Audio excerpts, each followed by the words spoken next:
ಎಲ್ಲರಿಗೂ ಯುಗಾದಿ ಹಬ್ಬದ ಹಾರ್ದಿಕ ಶುಭಾಶಯಗಳು.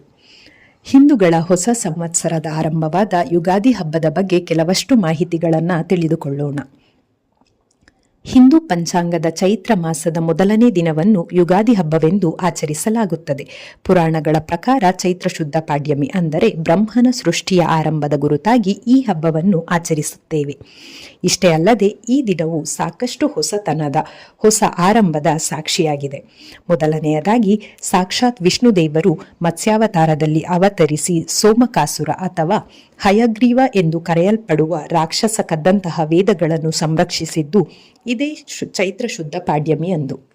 ನಂತರ ನೋಡುವುದಾದರೆ ಈ ದಿನದಂದು ದೇವಶ್ರೀರಾಮರು ರಾವಣನನ್ನು ಗೆದ್ದು ಅಯೋಧ್ಯೆಗೆ ಮರಳಿ ಶ್ರೀರಾಮರ ಪಟ್ಟಾಭಿಷೇಕವಾಯಿತು ಎಂಬ ನಂಬಿಕೆಯೂ ಇದೆ.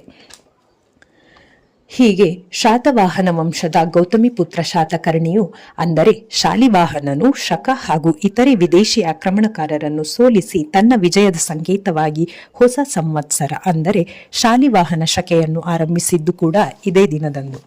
ಇಷ್ಟೇ ಅಲ್ಲದೆ ರೈತರ ಕೃಷಿ ಚಟುವಟಿಕೆಗಳೆಲ್ಲ ಪ್ರಾರಂಭವಾಗುವ ಮಾಸವಿದು. ಹಳೆ ಪೈರು ಹೊಸ ಚಿಗುರಿನ ಭರವಸೆಯೊಂದಿಗೆ ಭೂಮಿಯ ಮೊದಲ ಉಳುಮೆಯ ಅಂಗವಾಗಿ ಕರ್ನಾಟಕದ ಕೆಲವು ಭಾಗಗಳಲ್ಲಿ ರೈತ ಬಾಂಧವರು ಹೊನ್ನೇರು ಎಂಬ ಆಚರಣೆಯ ಮುಖಾಂತರ ತಮ್ಮ ಕೃಷಿ ಸಲಕರಣೆಗಳಿಗೆ ಗೋವುಗಳಿಗೆ ಪೂಜೆ ಸಲ್ಲಿಸುವುದು ರೂಢಿ.